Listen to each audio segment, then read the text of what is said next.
Usually I have some sort of clever, witty, fancy intro for a podcast as we get rolling. But today, well, maybe it is clever and witty. I wanted to see, when I sent you the invite, the link, did the title of the podcast come up for you? Yes. Plume IV, A New Hope? Oh, I don't know. I did not say, hang on, where's that at? I just saw I got the email that said Riverside FM Studios. Right. Terry Evans reluctantly invites you to his podcast. Yes. Okay. But it doesn't say the title of the podcast? No. Okay. Well, why do I not see that?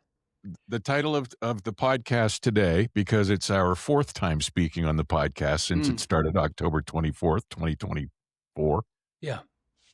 Is Plume IV with Roman numerals. I like it. A New Hope. Well, that's good. Yep. That's good. And help me, Obi-Wan. I like it. And let's hope, much like the Star Wars, is that this will be the best of the four, which was technically the first. Remember? That's true. Yeah. Yes. Well, we can look down the road to, what is it, 9 or 11, where Jar Jar Binks comes in. Didn't he play for the Oilers for a while? Jar Jar Binks? I think so. Terrible. Worst defenseman pairing ever with Yanni Nienema. There you go. I knew it sounded like something like that. Reluctantly. This podcast, reluctantly sponsored by ThompsonMortgages.com. If you are set to renew your mortgage in 2026, reach out to Thompson Mortgages first. TimberBuiltHomes.ca. Homes and cottages, recreational dwellings, and more at TimberBuiltHomes.ca. Concept Clothing and Culture. Amazing custom-made clothes for men and for women at CONXEPPT.com. And Wendy Campbell, realtor at BlackmoreRealEstate.ca. If you would like to list your home, or if you're searching for your forever home, email Wendy at BlackmoreRealEstate.ca. WENDE at BlackmoreRealEstate.ca. Reluctantly. Okay, so here we are with our fourth podcast. We made a veiled threat saying that we would do this every 4 months just to catch up, because it seems like that's when we talk. Yeah. But there is other modus operandi as well, because it's spring and you've got the itch and you've got a little swing out west coming up again. I do indeed. In fact, I'll be in Edmonton a year to the day since the last time I played in Edmonton. So that's good. I didn't even have to make up new posters. Did you just get one of those things from the dollar store that has the 0 through 9 stickers that you can put right over top? That's exactly what I did. That is exactly what I did.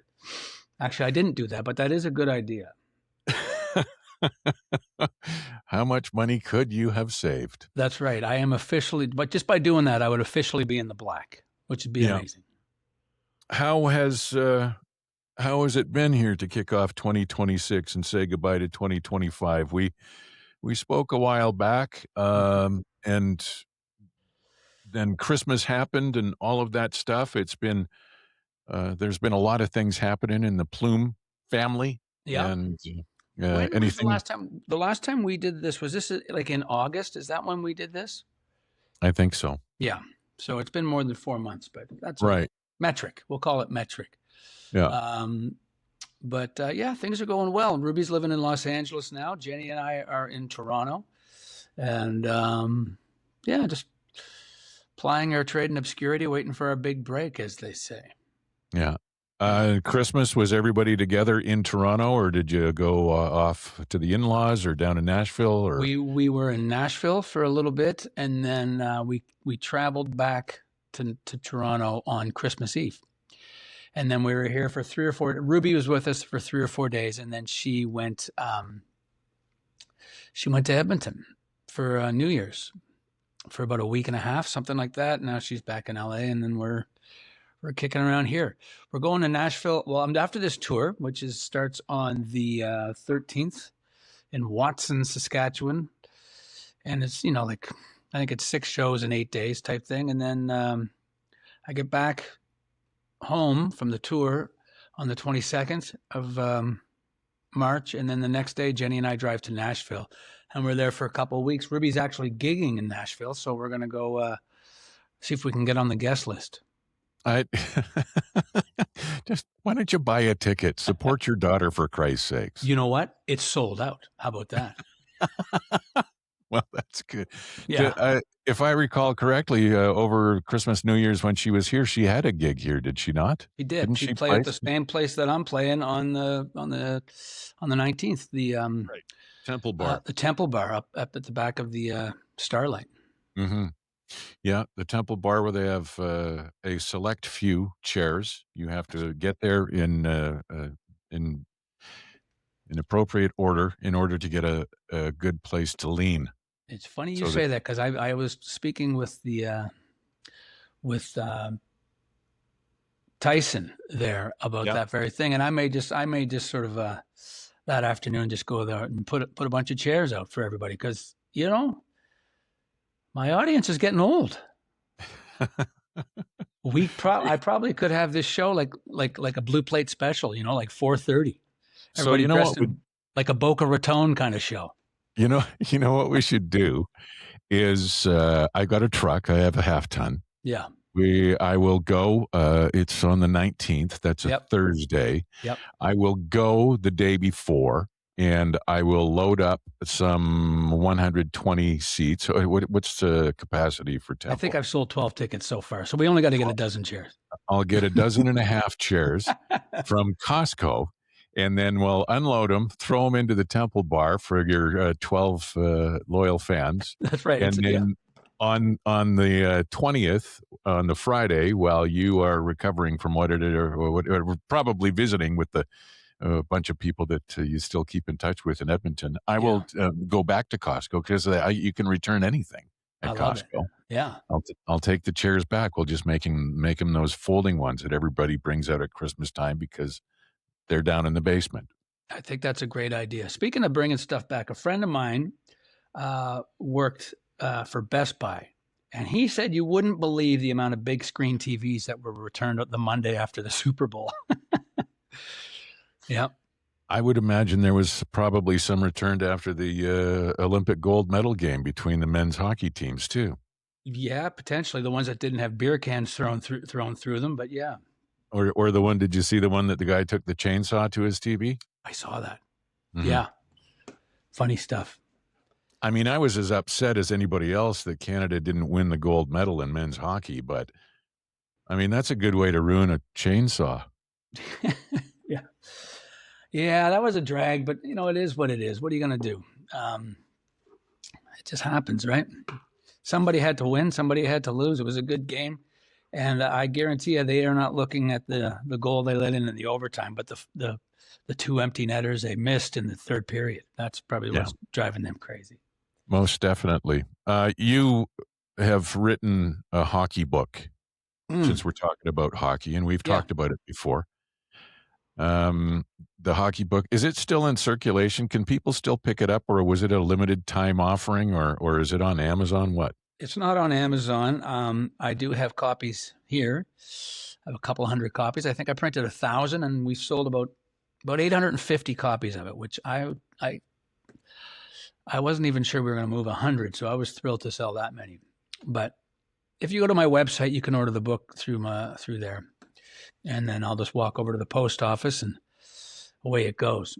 But it's not on Amazon. I didn't print enough to be able to justify giving half of them to Amazon, for them to sell so that they would have them. I felt like I needed them at my shows more than they probably needed them in the warehouse, and I didn't want to have to go buy them if I needed them. So, these are probably just excuses.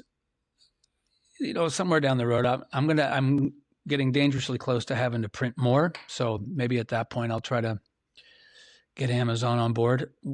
I am trying to get a publisher interested, which would make life a lot easier. Because we are attempting to do a 4-part series of my little hockey book. So of Canadiana. So the one, so obviously we have the More Than a Game book. Curtis Johnson and I. Curtis is the guy who did all the artwork, and Kurt right now is painting, doing paintings for my song on Remembrance Day. And so we're going to do the same thing with that. Then the Stomp and Tom book, and then the 830 Newfoundland book. But I mean, all in all, this is probably like an 8-year project, because I mean, you don't just do 20 paintings in an afternoon. This takes time. So he's probably he just started working on the Remembrance Day book maybe a month and a half ago, 2 months ago, right around Christmas. And so he's got the first 2 paintings done, and probably thumbnail sketches for another half dozen. But he still has a dozen beyond that he's got to do. It's a lot of work, but it would be a great thing to sort of be able to have that in a nice little box set, all the exact same size, same font. Get a little box made. That'd be slick. With your Remembrance Day song and the correlating book, is there, like, did you do something on Substack? Is there more writings or musings or something, or more musical stuff available to accompany it, or how are you putting it together with his artwork and your song? Like, what's the packaging? It's much like the More Than a Game book, which is like I sent him the lyrics, and then he is just painting to the lyrics. So, More Than a Game was probably 15 paintings, I guess, and so he's doing the same thing with on Remembrance Day. So, the first verse is like, for every hero who took a stand and died in a far off land, we must help our children to understand on Remembrance Day. And so he's these paintings, I'll send you a couple that he sent me, because they are just beautiful and somber, and it'll be nowhere near Feel Good Town. It's just a very he's captured the song. So there's no more that I need to necessarily do writing wise for that project, other than maybe like the intro to the book or something. And we don't even know. I mean, in a perfect world, we would have it available for October of this year, leading up to Remembrance Day. But I would not be surprised if it's going to be well over a year from now before that's available. Say like late summer, early fall of 27. And that way, we're going into the Remembrance Day celebration. It would be perfect timing. And, 2027 is also the 30th anniversary of Song and Dance Man, if you can believe that, and Simplify. So there are talks of a tour, full band tour, in honor of in celebration of the 30th anniversary for both of those albums, of which then we would put them on vinyl, and I have loads of demos from those days and old pictures, and it could be I think, a pretty substantial box set. Pretty excited by that. So we'll see. Again, it is like just to print 500 slabs of vinyl with a double gatefold, if you want to do some nifty artwork and stuff. I mean, it's $7,000 to do that. So, so if I got 2 of those, if I want to do Simplify and Song and Dance Man, that's $14,000 right there. The one thing that I've learned, or I've sort of deduced over the last little while, is that almost every CD that you bought in the 1990s on vinyl is a double album. You just can't, there's no 2 ways around it. But back then everything was CDs. You could put 76 minutes of music or something. So people just crammed as much music as they possibly could onto a compact disc, not even thinking that vinyl would ever come back. Well, vinyl is back. CDs are dead. And if you want, like, Song and Dance Man is a double album. It's crazy. It's like 48 minutes long. And so that makes for about 24 minutes per side, if my math is correct. But that's that's too long. The grooves will be too close together. And so when they're that close together, you have to roll the bottom end off of the mastering. Otherwise, the needle will jump from groove to groove. Stuff I didn't even think of. And then you start thinking, well, that would explain why so many of those great albums, Sticky Fingers or like, so anything. So many albums. Mellencamp's album is like 31 minutes long. Well, there's a reason. That way you could really make it nice and loud. The grooves can be far enough apart. 15, 17, maybe 18 minutes per side. That makes for a sonically pleasing slab of vinyl. So Song and Dance Band has to be a double. Sorry? Right. I had no idea all of this technology you're talking about with the I didn't either. between the grooves and I didn't either. And like our Fools for the Radio record, that's 57 minutes long. That's automatically a double album. So then you go, okay, so how do you do that? So do you, like, if I go back to Song and Dance Man, it's 48 minutes long. So 24 minutes per, what do you do? 12 minutes per side. So 3 songs per side. You could do that, or you could maybe have 4 songs on the first 3 sides, and then on the 4th side, or side 2 of disc 2, you could have outtakes, you could have demos, you could have a live version of something. You can have like 20 minutes of music you could throw on there. Jocularity. You could have jocularity from the recording sessions. Yes, and there's plenty of that. There are plenty of jokes. Merrick once said that because we brought Merrick, who produced Song and Dance Man and Simplify, but he came out assuming jocularity means like just good times. Is that what that means? I should look that up. I'm going to assume that's what you meant by that. We'll edit this part out so I sound like I'm well learned.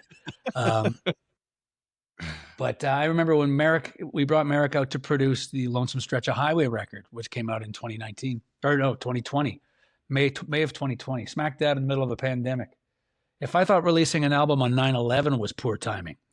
But anyway, I digress. But Merrick came out and we just laughed and laughed.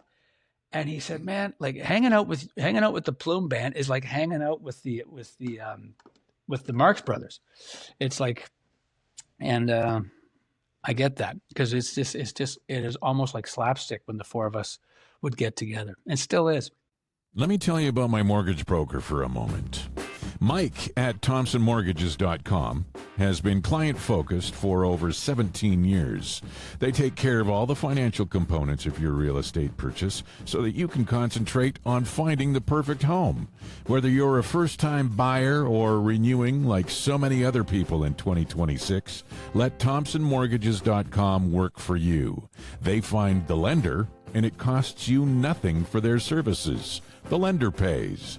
Download the app and get pre-approved in 60 seconds. ThompsonMortgages.com, 780-413-6743. Tell them you heard about them on the Reluctantly podcast. Reluctantly. I'd like to take a moment to tell you how excited I am to welcome a new partner on the Reluctantly podcast. It's Timber Built Homes. Their focus is timber homes and cottages, year-round living, recreational dwellings, and beyond that, pavilions, barns, and freestanding timber-built offices. Complete information is available at timberbuilthomes.ca, and it's also where you'll learn about Timberbuilt's Home in a Box. It's fantastic. An entire home package shipped in a sea can anywhere in the world right to your build site. See the floor plans, sample builds, photo gallery, and most important, the prices right on their website, timberbuilthomes.ca. And please let them know that you heard about them on the Reluctantly podcast. That it is bizarre how things like that can chase you around when it's unintentional and you have no control. But a couple of things I wanted to ask you about, just in reference to, what you were just talking about. First of all, if you're talking about 3 songs per side and then the final song is a bunch of outtakes or informal discourse in the recording studios, or some guffaws, laughing and Yeah. chummery, as it Yep. were. There is. You can look at. I have a double album from Amy Winehouse. It's only got 3 songs per side. Yeah, there you go. So it's not like it's unprecedented or No. anything like that. No, And then it's the not. other thing I was going to ask you is in reference to your demos and all of this stuff. Where do you have it stored? Where is all of that stuff? Right that here. no, I mean, like the recorded things that you could add as bonus tracks or whatever, or the 4th side or whatever. Because was it Tom Petty that had a flood and all of his shit got ruined in a warehouse in Nashville, or am I thinking of a different? It was somebody that was He might big. have. There was a big flood in Nashville in May of 2010, and it took out the entire warehouse district where all these people stored their gear. So that could very well have been. So all my stuff is in on hard drives all over the place. Numerous hard drives, and probably in the cloud too, like Dropbox. It's all loaded up there too. But I have it on a hard drive right here that I'm looking at, and a couple of hard drives in my filing cabinet. So it's all there, all WAV. So it's nice big files and stuff. Yeah, I got lots of that stuff kicking around. I don't know why I kept it. It's like I remember the first time I watched the Running Down a Dream documentary. And just I marveled at the thought that, like, Petty and these guys, they had footage of them like in 8th grade playing music. Him and Mike Campbell, and it was pretty much it was the Heartbreakers. They were still like in high school, and you think it was Mud Stump or Mud Honey or Mud Crutch. Mud Crutch. There you go. Yeah. Mud Stump, yeah. That's another band. I remember half of that stuff. That's right. I saw Mud Stump open for the Ramones once. Wow, great band. Yeah, but yeah. So like you think, by God, why did they have the presence of mind? Who knew Tom Petty was going to be a big star? And they recorded all this stuff. And then you watch like the Beyond the Lighted Stage, the Rush documentary, and there's footage of Leifs and Geddy Lee in like a basement in 8th grade playing music for all their classmates, and you're like, who knew that these guys were going to take off? Well, you don't have to take off to hoard a bunch of stuff, because I hoarded all my stuff as well. But anyway, yeah, I got lots of stuff. You talk about the Rush reference, and I did a podcast with Jeff Jonesy, who plays with Tom Cochran and Burton Cummings, and he was back before Rush was Rush. He was playing with Alex in his basement, and Alex's mom was making him sandwiches and stuff like that. So, I mean, there was a time where technically Jeff Jones was the bass player for Rush. Yeah, I wonder if because I mean, Geddy was fired for a little while there. I don't know if you knew that part of the story, but he was punted, and then they brought him back. Probably a wise move. There's another great clip in that Rush documentary where they're sitting at at the Leifson kitchen table, and he's like in 12th grade, and he's having an argument with his parents. He's like, I don't need to graduate from high school. All I want to do is play guitar. I don't need like a fancy car. All I need is my guitar. That's what I need. And you're thinking, boy, how did he know that? And who thought to get out the camcorder for that? Crazy. But there you go. Yeah. And they're doing this tour. I'm very excited for this tour. Very excited to see that.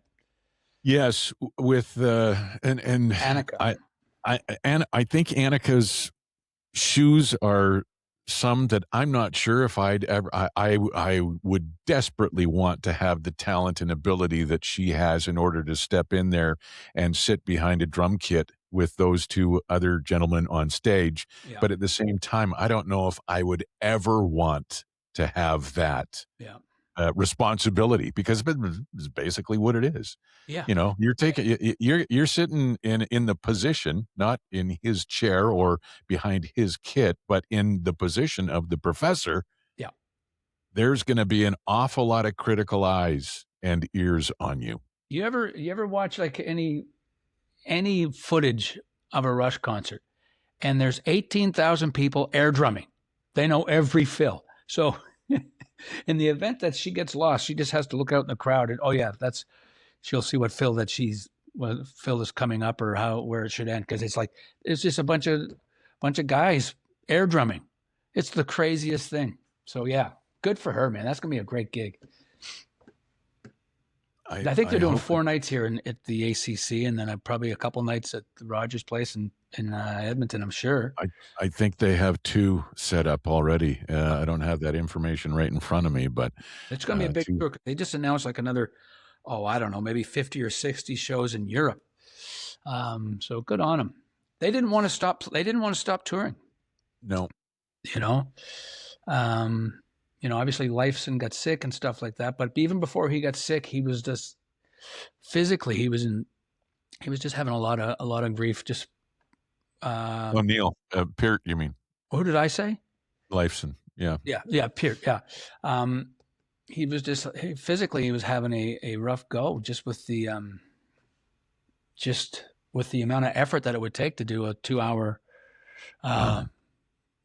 all of this sprint. stuff personally. Yeah. All of this stuff personally. And all the stuff before that. Yeah.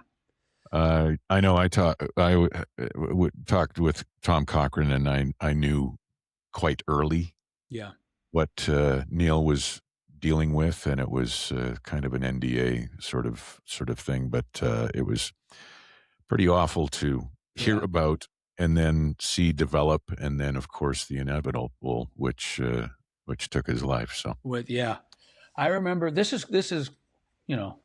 ridiculous. The old, if there's one thing me and my friend Bob De Niro hate, it's name droppers. But Life's in 2000, we came within. It was a coin toss as to who was going to produce Fools for the Radio, Merrick or Lifeson. Can you believe that? We met with them here in Toronto. We went to this little breakfast place that we always went to. They opened up at night for us, called Mimi's, and we went there. We played a show at the Horseshoe, and then after the Horseshoe gig, we all went and had a late night breakfast with Lifeson, and he wanted to produce what would end up being Fools for the Radio. There was a couple of reasons why we couldn't do it. I don't think we could afford it for one.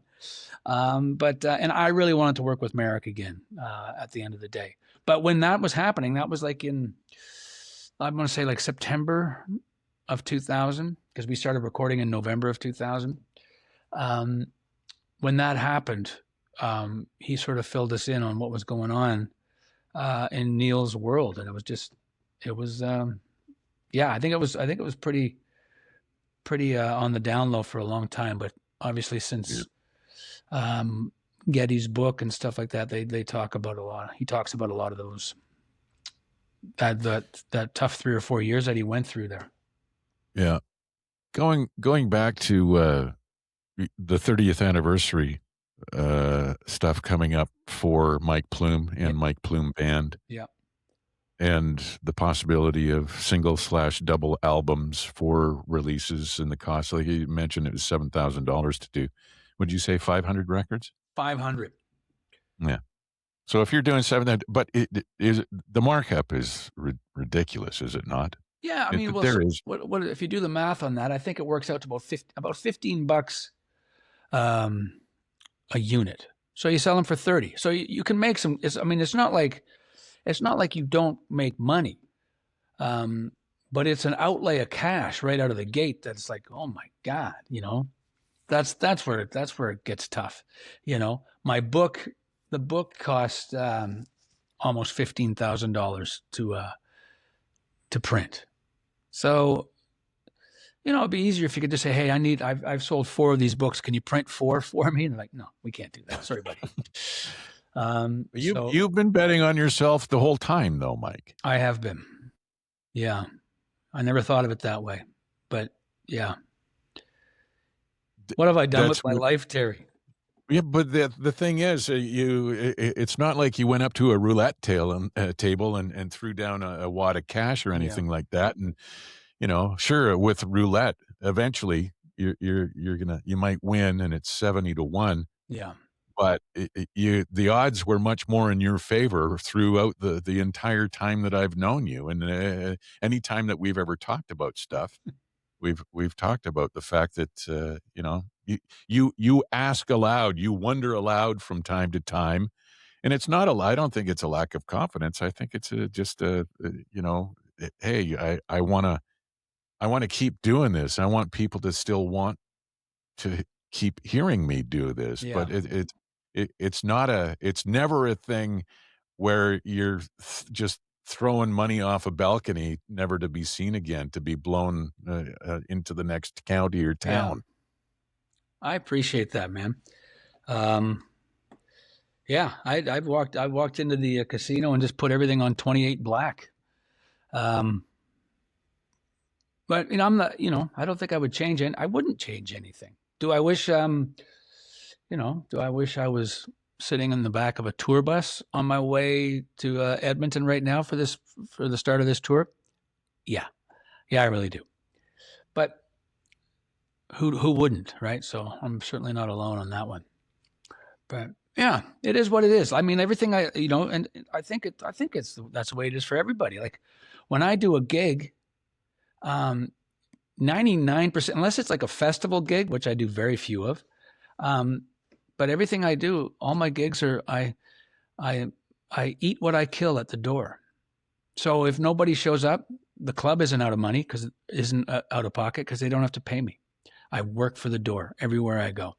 So I'll call a club and say, hey, I would love to roll through town. And do you guys have a Friday night open? I'm like, yeah, this is what it'll cost you to rent it. Okay, I'll take it. That's what it boils down to everywhere I play. So, that's what we're doing in Edmonton, or we by me. Edmonton, I'll play, I'm just working for the door. Saskatoon, I'm working for the door. Everywhere and that's it. It's again, like you said, betting on myself, and more often than not, it seems to work out okay. I did a recent podcast with a young artist, singer, songwriter. Her name is Jimmy. She grew up in. Yeah. And where's she from? Went and saw. She's from St. Albert. Okay. And yeah, so she went to Paul Kane. Riley went to Belrose. They're close in age. They know of each other. We all went to the show and saw her at Temple at the Starlight Room. And in the podcast that I did with her, I asked about her set because she's basically doing a 75-minute show or whatever it is, and about how much of the material is original, how much is covers, if any, and it always brings me back to a conversation that you and I have always had, and that's all about you are the writer, you're the performer, you own the stuff, and I was so excited for her because of the conversation that you and I have had together. She was able to go up there and she did all of her own original music, and it was hugely accepted. Obviously, it's a hometown show, so You're going to get a little bit of a bump there.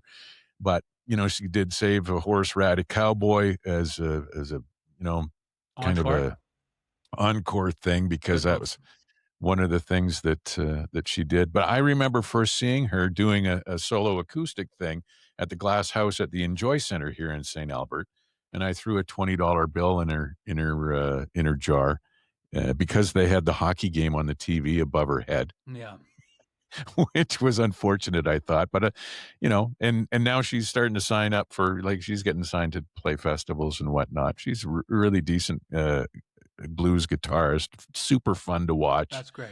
And good band and stuff. But having that, you talk about you eat what you kill, and it's counting on yourself and being able to just you do what you do because you did it and you wrote it, you experienced it and everything like that. And it's unapologetically you. And for her to understand that earlier than a lot of people can figure out, Yeah. I think is great. So seeing that parallel is really cool. The other thing too is when you do what you do and does what she does now that she has enough original music, is the fact that you do what you do and you do it for the people who like it. You're not going to change who you are for the people who don't. Yeah. Right? That's right. Do you think, yeah, I mean, like, do you think Radiohead for a second think, I wonder if the general population is going to like this song? They don't care.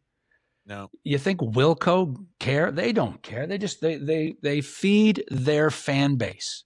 You have to determine who your fan base is and nurture that, feed them, take care of them, appreciate them. You know, insulate yourself with fans, and everything will be fine. Absolutely. AC/DC. Yeah. Yeah.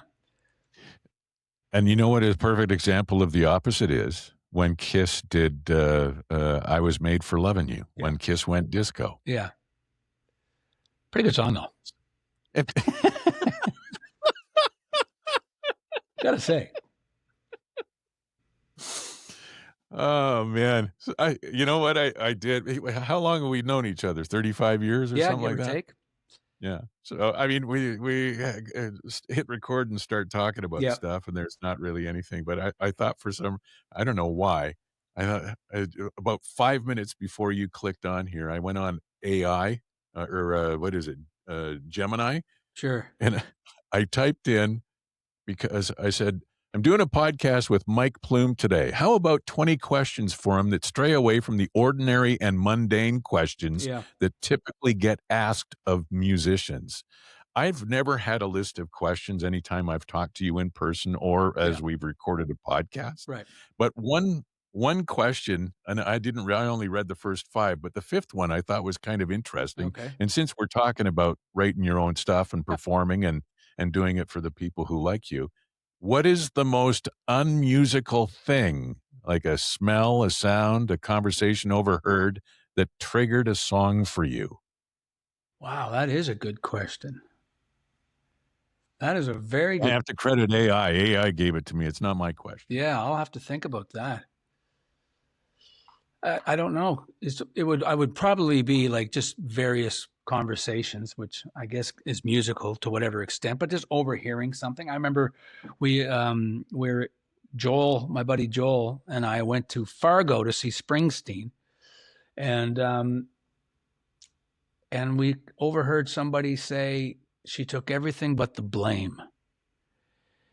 And we both looked at each other and said, I'm writing that song. I remember that. Because that's a song. She took everything but the blame. What a great song title. You know, and then I remember when Joe DiMaggio died, and we were playing in Seattle, and I watched this documentary on, like on ESPN or whatever, like they played like a little 15, 20-minute tribute to DiMaggio, and they just played his whole life story. And of course, part of the story is his marriage to Marilyn Monroe. And as you know, so we were at breakfast the next day or whatever. The guys and I are getting ready to leave to go somewhere, and I was telling them about this documentary I watched on DiMaggio. And as I was telling the story about DiMaggio and then Monroe, and as I was telling it, that's when it dawned on me that DiMaggio and Monroe rhyme really well. And I remember thinking that I got to write that. And so I just carried that around in my head for the next, I think he died I want to say he died in April of 99, something like that. And then in December of 99, I had a chance to sort of sit down and write the song, but it was just, so I don't know if that answers that question or not, but those are two instances that I can think of off the top of my head. As far as, you hit record and we just start talking. I was thinking before we started today, I was like, I should probably say, and then I forgot, but I was thinking I should probably say, anyway, where were we? Because that's kind of what it's like. isn't it? Yeah, just Anyway, because where we were just kind of pick up where we left like I off the was previous saying. time that we called. Yeah. Or there's like when we text back and forth, it's not, "Hey, Mike, it's Terry." Yeah. It's, just wondered if it's just bloop. Yeah. We just spit out something that like Yeah. that we were just talking 8 minutes ago or Yeah, something. you sort of scroll back up through the text chain and go, what the hell were we talking about? Okay, well, we'll just continue on with that. Hey, give me a minute to tell you about Concept Clothing and Culture. CONXEPPT.com. Suits and tuxedos. And you can find them right here in Edmonton. They're handmade suits, custom tuxedos, tailored essentials, suits starting at $1,188. You choose everything. The color, the fabric, even the stuff on the inside. You know, the little pokey pocket thing that sticks out. It's amazing. It's a terrific experience. You can go through and get something as fancy as a tuxedo, or you can start with outerwear, matching sets, tailored essentials. They even do shirts, trousers, vests, and they do amazing couture for women. CONXEPPT.com. Concept, Clothing, and Culture. Look your best. Reluctantly. This podcast is reluctantly sponsored by Wendy Campbell, realtor at blackmorerealestate.ca, serving the greater Edmonton area, proudly Canadian and locally owned. Contact Wendy at blackmorerealestate.ca. That's WENDE at blackmorerealestate.ca. Why does she not have a Y in her name? I don't know why. It's none of my business, probably none of yours too. Wendy has over 20 years of home sales experience. She has extensive knowledge of the new and previously owned home market. She can help you out with a free market evaluation of your home. And if you're looking to buy your forever home, she's got all the resources to help you with that as well. Not to mention, she's a builder partner with Rowett Homes. Wendy at blackmorerealestate.ca. WENDE at blackmorerealestate.ca. Reluctantly. So going back to the AI question, the most unmusical thing, a smell, a sound, a conversation overheard that triggered a song for you. When I read that question, I thought of one. And I wondered if you would answer with it. And the reason I wonder if you would have thought of it is because as musical as it isn't, it is also extremely musical. And when it comes to an unmusical thing that would trigger a song for you, I thought of keeping time to the telephone poles. Yep. Which we all did as kids. If the telephone poles going past the Detroit Post or whatever it's called in the car matched up with the drum beat or the kick or the snare or whatever in the song, it was like serendipitous, and it was like, oh man, it's happening. You go, and I used to watch the telephone lines as well. So the telephone poles keeping time, and then the lines going whoop whoop, and then it seemed like they were pretty good at being pretty consistent in their droop, and then all of a sudden there was a drunk guy that just wink wink wink. Yeah, there's and the little fence posts too. They're like perfect, like eighth notes. The telephone poles are going by as quarter notes. 1, 2, 3, 4, and then the fence posts are going dot dot dot dot dot. It's like perfect. That happens all the time. Like when I'm sitting at a light. It doesn't matter what I'm listening to. The people you're going through the crosswalk are walking to the beat of the song. They always are. I don't know why that is. Maybe I only listen to songs that are at 118 beats a minute. I don't know, but it is. I notice that all the time. The footfall is right to the beat. Isn't there something scientific or something where people's foot pattern actually goes to their heartbeat or a portion of their heartbeat or something like that? I don't know. I believe so, and I think that's probably why 120 beats a minute is a very popular, drum beat, a very, very popular tempo, because the resting heart rate is 60, and so it's always something a multiple or divisible by. See, Do you consider that when you write, or what? Like, I know you write both lyrics and music. Does that something that pops into your head? no, um, no, I don't really think I need to write a song that's 111 beats a minute. I remember in Nashville every Monday morning they used to put out this thing called Row Facts, which was basically everybody in Nashville who was recording that week. So I would say so and so is looking for songs. They're in the studio this week. They need songs like this, a la, and and it would always be like they need something with a mid-tempo song with a positive beat or with a positive message. Always stuff like that. Wow, okay, narrow it right down. Another one was like so and so wants a song that shows off their personality, and to which you think, then write it yourself. So and so is looking for songs that to show off the personality that they want their fans to think they are. That makes more sense. But I remember thinking that, and I remember when I remember thinking when I thought that maybe I'm getting burnt out. I'm getting jaded. But I was just kind of like, I mean, I say this, I jokingly say this, but it's also the truth. I mean, not only did I not get a song cut while I lived in Nashville, I didn't even cut myself shaving the whole time I was there. I couldn't get cut for nothing. So I had very little luck with that. I couldn't crack the code. And if I could have, I would be cracking the code, every day, but I couldn't figure it out. But so I guess I probably let that annoyance turn to a frustration, which is, that's never a good thing. Because then when you try to write something, when you go in it with like, okay, it's got to be a mid-tempo and it's got to be in a major key and it's got to be something with a good Christian message. Well, it's going to sound like it was written by committee, and you can hear that. A lot of times you'll hear a song and you go, oh yeah, you can tell that was, they had to sort of, they went over it with a fine tooth comb to make sure that it ticked all the boxes. And the guys who are good at it are great at it, and it's seamless, and it just sounds like the song has existed forever, but some songs sound forced. Didn't you say, were you going into an office in Nashville when you had that publishing deal or whatever? However, you would get up and like grab your briefcase and morning, Ralph, morning, and you go in and sit in an office and write songs. Yeah, it's like the sheepdog and the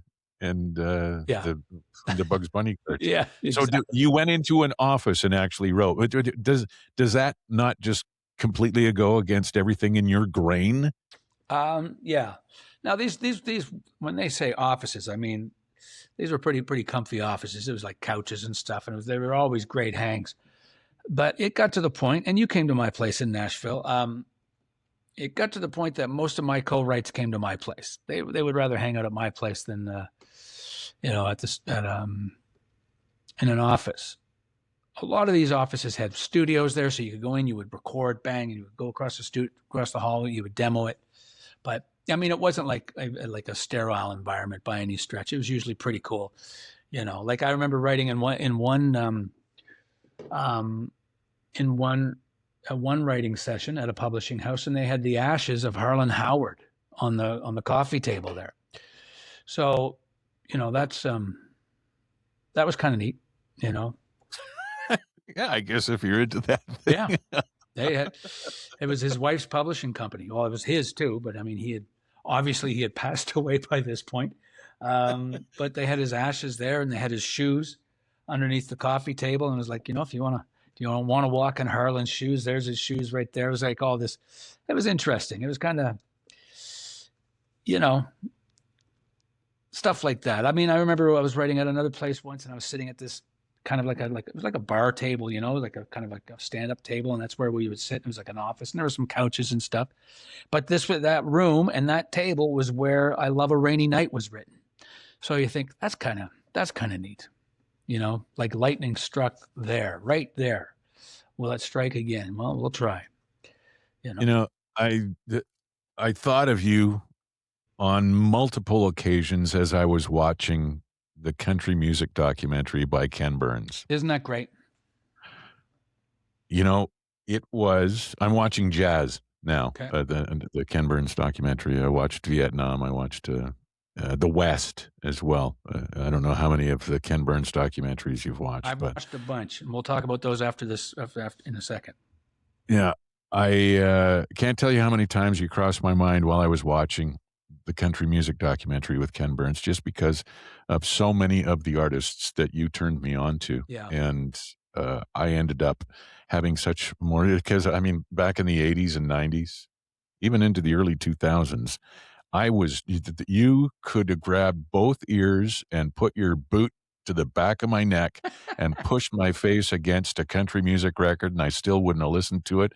But the appreciation for country that I have now, Yeah. and the origins of it, especially right through from the Cash family, and Carter family, and all the way, the Carter family, all the way up to with Johnny Cash and everything that's going through Guy Clark and Townes Van Zandt, and then right up until the end of it, where they could have another 8 episodes of a 2-hour documentary. They could have another 16 hours of where they left off and go up until present day. But it was remarkable. I mean, I don't know, but you can beat this up, but I just fucking love that documentary, man. Mm-hmm. The Hillbilly Shakespeare. How about that? What a great way to describe, Hank Williams. Yeah. And, and it was Harlan Howard. I mean, he's featured heavily. Like he wrote I Fall to Pieces, and he wrote, maybe Walking After Midnight. He wrote a lot of Patsy Cline's early songs, and Busted he wrote. And but he was the one who coined the phrase, all you need are 3 chords and the truth. That's his phrase, man. But there's just, I love that documentary, especially I don't know how many episodes is it? Is it 8? Something like that? Is it like decade? 8 or 9. Yeah, it's like each episode is a decade, I think. Uh-huh. Yeah, man. And it's interesting to see how much country music changed from decade to decade. When you look at like the outlaw movement of the 1970s, and then the urban cowboy. The move to Los Angeles, and then the orchestrated country music that started to come out of Nashville that basically forced that move to LA and everything. And it just, to see where it all came from, and the different integrations and things that were injected into it and then pulled out of it, that ended up being another genre of music. Was so fun to watch. You and I, we did the drive. Me, you, Ruby, and my brother Chris. We drove to Memphis, and it's like it's called the music. Is it called the Music Highway? I believe so. The Music Highway is called that for a reason. I-40 between Memphis and Nashville, and it's like that is where the stone was thrown in the pond, and it rippled out from there. Like somewhere right in the middle between those two towns, probably Jackson, Tennessee, is where it rippled out. And I mean, country music and the music they recorded at RCA Studio B and the music they recorded at Sun Studio in Memphis is the same music. It's the same music. It's just different musicians playing it. And instead of pedal steel like they have in Nashville, it's a horn section. Yeah. It's just, oh my God, I love it so much. I've watched that documentary 2 or 3 times. I need to watch it again. Another good one is Ken Burns one is obviously the Civil War one is really good. But the one on Hemingway is great, as is the one on Mark Twain. Okay, do yourself a favor and watch the Mark Twain and the Ernest Hemingway one. They're not as long. I think they're 3 2-hour episodes as opposed to 8 2-hour episodes, but just staggering. He does such great work. He has a new one now called The American Revolution.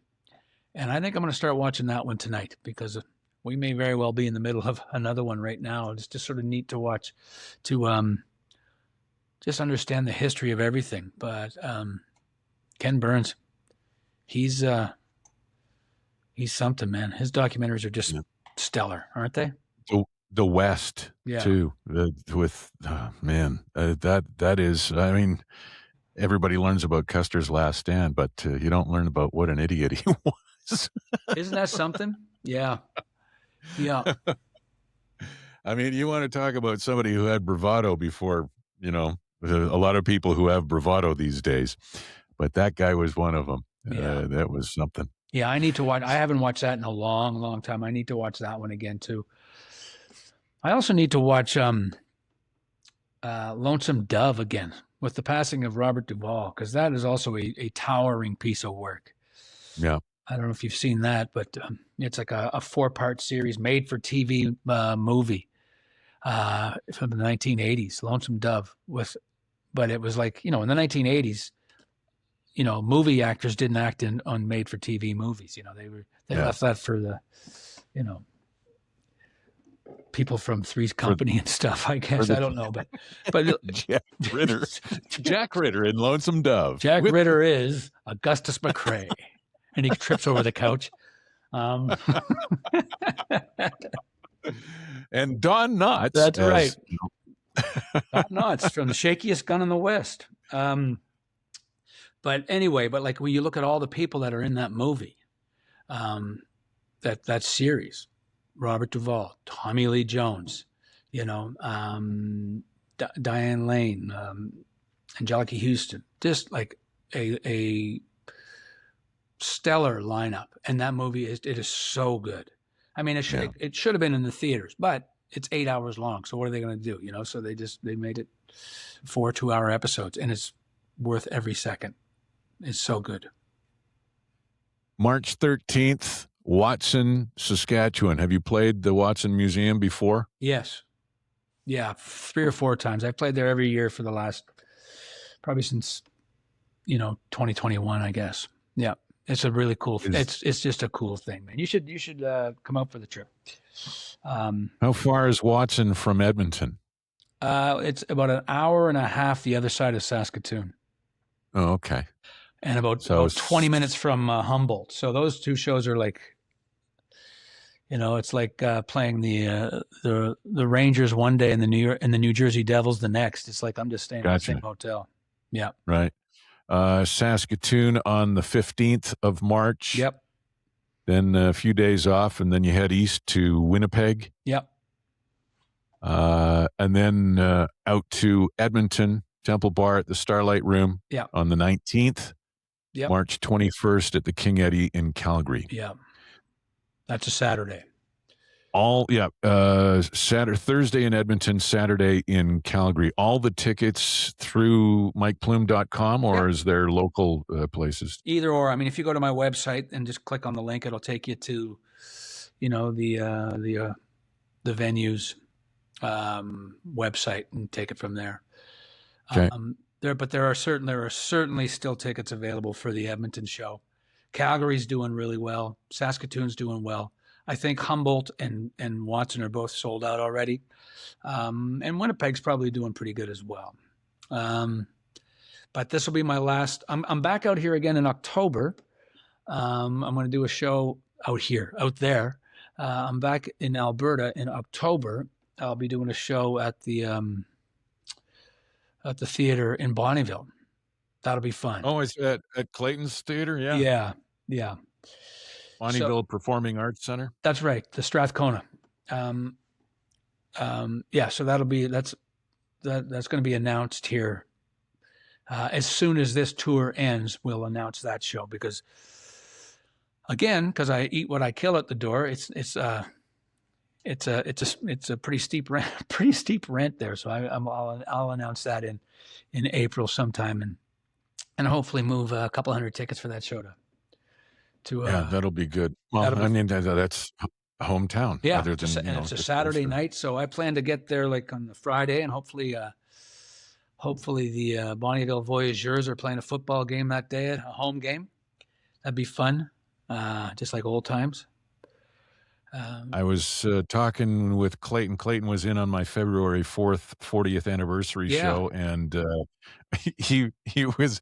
I got him to listen to your message that Yeah. you sent me for that, Yeah. which was great. The story about Graceland, and he's invited me out for his golf and gala again on the September long weekend. So I'm going to see if I can twist his arm to invite me. I don't know what the hell I got to do.